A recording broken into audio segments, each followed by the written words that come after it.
샬롬, 말씀과 함께하는 새로운 날, 오늘을 축복합니다. 여러분 화이팅! 기도하고 시작하겠습니다. 사랑하는 주님 고맙습니다.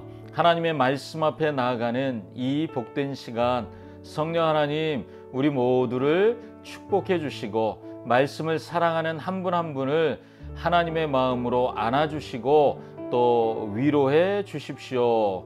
주님, 마음이 상한 자들은 위로해 주시고 몸이 아픈 사람들은 치료하여 주셔서 하나님의 하나님 되심을 드러내 주시옵소서. 예수님의 이름으로 기도합니다. 아멘.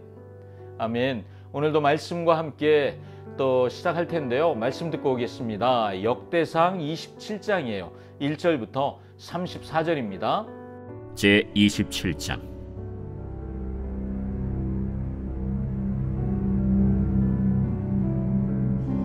이스라엘 자손의 모든 가문의 우두머리와 천부장과 백부장과 왕을 섬기는 관원들이 그들의 숫자대로 반이 나누이니 각 반열이 24,000명씩이라. 1년 동안 달마다 들어가며 나왔으니 첫째 달 반의 반장은 삽디엘의 아들 야소브암이요 그의 반에 24,000명이라. 그는 베레스의 자손으로서 첫째 달 반의 모든 지휘관의 우두머리가 되었고, 둘째 달 반의 반장은 아화 사람 도데요 또 미글롯이 그의 반의 주장이 되었으니 그의 반에 24,000명이요 셋째 달 군대의 셋째 지휘관은 대제사장 여호야다의 아들 브나야요 그의 반에 24,000명이라. 이 브나야는 30명 중에 용사요 30명 위에 있으며 그의 반 중에 그의 아들 암미사밧이 있으며, 넷째 달 넷째 지휘관은 요압의 아우 아사헬이요 그 다음은 그의 아들 스바디아이니 그의 반에 24,000명이요 다섯째 달 다섯째 지휘관은 이스라 사람 삼후시니 그의 반에 24,000명이요 여섯째 달 여섯째 지휘관은 드고아 사람 이게스의 아들 이라이니 그의 반에 24,000명이요 일곱째 달 일곱째 지휘관은 에브라임 자손에 속한 발론 사람 헬레스이니 그의 반에 24,000명이요 여덟째 달 여덟째 지휘관은 세라 족속 후사 사람 시브게이니 그의 반에 24,000명이요 아홉째 달 아홉째 지휘관은 베냐민 자손 아나도스 사람 아비에셀이니 그의 반에 24,000명이요 열째 달 열째 지휘관은 세라 족속 느도바 사람 마하레이니 그의 반에 24,000명이요 열한째 달 열한째 지휘관은 에브라임 자손에 속한 비라돈 사람 브나야이니 그의 반에 24,000명이요 열두째 달 열두째 지휘관은 온니엘 자손에 속한 느도바 사람 헬데니 그 반에 24,000명이었더라. 이스라엘 지파를 관할하는 자는 이러하니라. 르우벤 사람의 지도자는 시그리의 아들 엘리에셀이요 시므온 사람의 지도자는 마가의 아들 스바디아요 레위 사람의 지도자는 그무엘의 아들 하사비아요 아론 자손의 지도자는 사독이요 유다의 지도자는 다윗의 형 엘리후요 이사갈의 지도자는 미가엘의 아들 오므리요 스불론의 지도자는 오바댜의 아들 이스마야요 납달리의 지도자는 아스리엘의 아들 여레모시요 에브라임 자손의 지도자는 아사시아의 아들 호세아요 므낫세 반지파의 지도자는 브다야의 아들 요엘이요 길르앗에 있는 므낫세 반지파의 지도자는 스가랴의 아들 이또요 베냐민의 지도자는 아브넬의 아들 야시엘이요 다는 여로함의 아들 아사렐이니 이들은 이스라엘 지파의 지휘관이었더라. 이스라엘 사람의 20세 이하의 수효는 다윗이 조사하지 아니하였으니 이는 여호와께서 전에 말씀하시기를 이스라엘 사람을 하늘의 별같이 많게 하리라 하셨습니다. 스루야의 아들 요압이 조사하기를 시작하고 끝내지도 못해서 그 일로 말미암아 진노가 이스라엘에게 임한지라. 그 수효를 다윗 왕의 역대 지략에 기록하지 아니하였더라.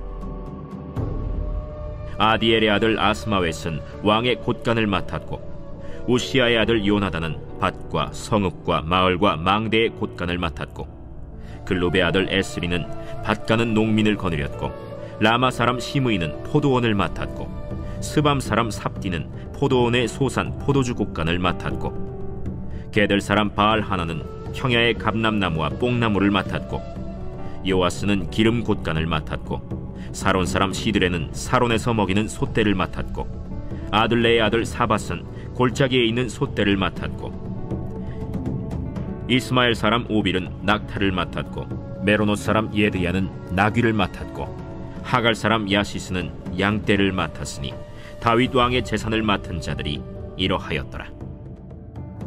다윗의 숙부 요나단은 지혜가 있어서 모사가 되며 서기관도 되었고, 학모니의 아들 여히엘은 왕자들의 수종자가 되었고, 아히도벨은 왕의 모사가 되었고, 아렉 사람 후세는 왕의 벗이 되었고, 브나야의 아들 여호야다와 아비아달은 아히도벨의 뒤를 이었고, 요압은 왕의 군대 지휘관이 되었더라.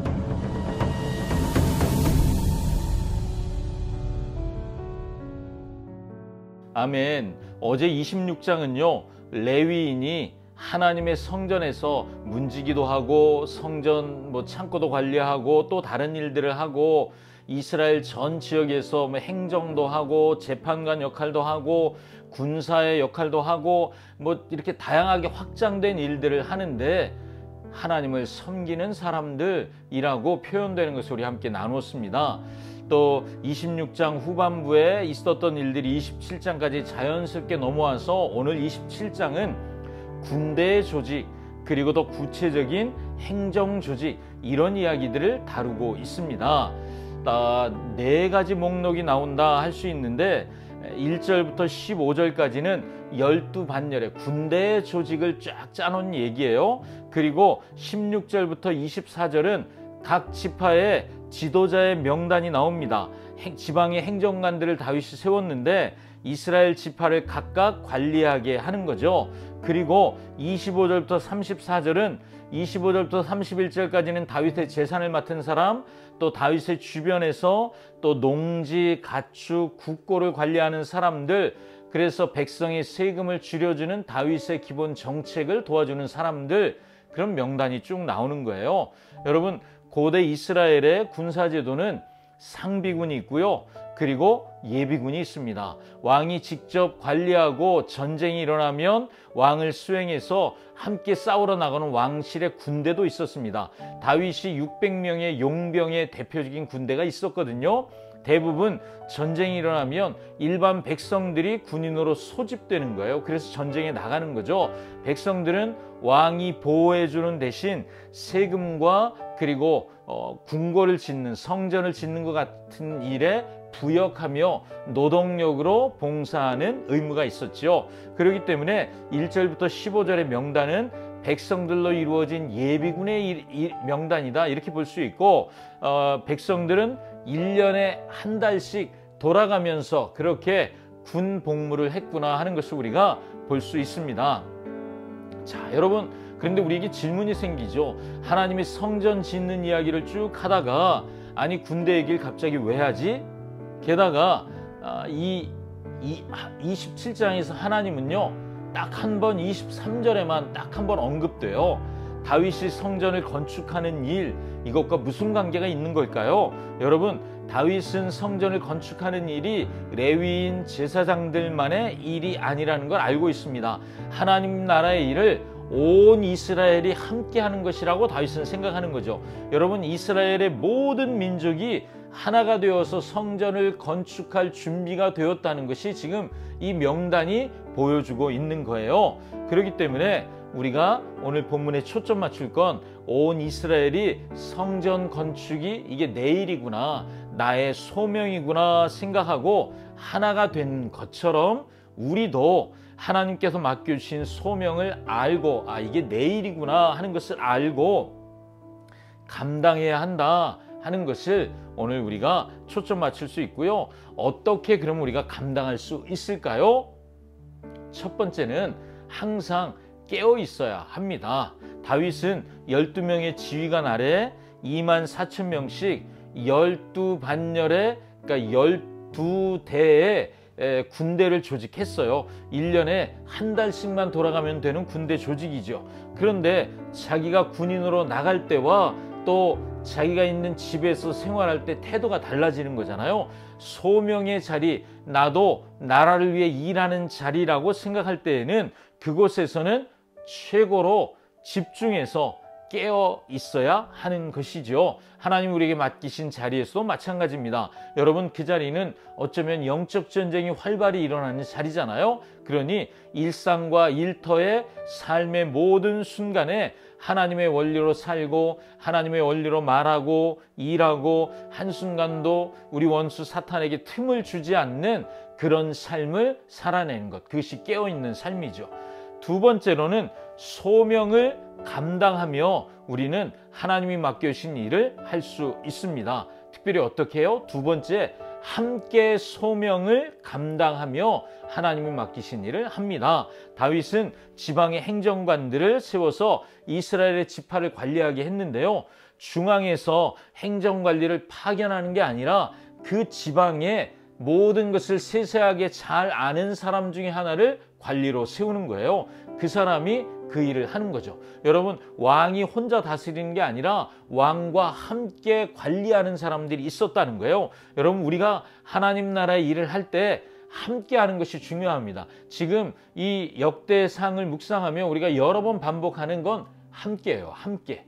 우리가 함께 하는 것이 너무 중요하다는 것이죠. 하나님의 뜻이 이 땅 가운데 이루어지길 원하시죠? 함께 그 일을 이루어 가야 합니다. 그리고 세 번째는요, 효율적으로 소명을 감당해야 우리에게 맡겨진 일을 그렇게 해내야 한다는 거죠. 다윗은 자기 왕실의 소유인 농지 그리고 가축, 국고를 효율적으로 관리해서 그래서 백성들의 세금 부담을 많이 줄여 주었습니다. 다윗은 참 지혜로운 왕이지요. 하나님이 우리에게 맡기신 소명을 감당할 때 우리에게 지혜가 필요해요. 어떻게 하면 일을 효과적으로 잘 해낼 수 있을까? 지혜가 필요하다는 거죠. 그래서 여러분, 지혜를 주시기를 구해야 돼요. 하나님이 나에게 이런 일을 하라고 하신 것 같아. 그렇다면 우리가 하나님께 지혜를 구해야 합니다. 그래야 지혜롭게 그 일을 감당해낼 수 있습니다. 여러분, 오늘은 우리가 하나님 나라의 일을 모두 다 같이 하는 것에 대해서 함께 나누었습니다.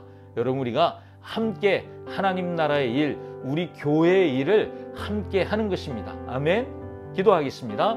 하나님, 우리를 하나님 나라의 일에 불러주셔서 감사합니다. 때로는 미숙하고 때로는 실수도 하고 어떤 때는 잘 몰라서 뒤로 물러서고 싶을 때도 있지만 하나님 맡기신 일을 하나님의 은혜로 감당해내길 원합니다. 지혜가 없습니다. 지혜를 주시고 명철이 부족합니다. 명철을 주시고 그리고 우리에게 깨어있게 하셔서 한순간도 놓치지 않고 하나님과 함께하는 은혜의 자리 되게 해 주십시오. 예수님의 이름으로 기도합니다. 아멘. 아멘. 오늘도 말씀과 함께 행복한 날 되십시오. 샬롬.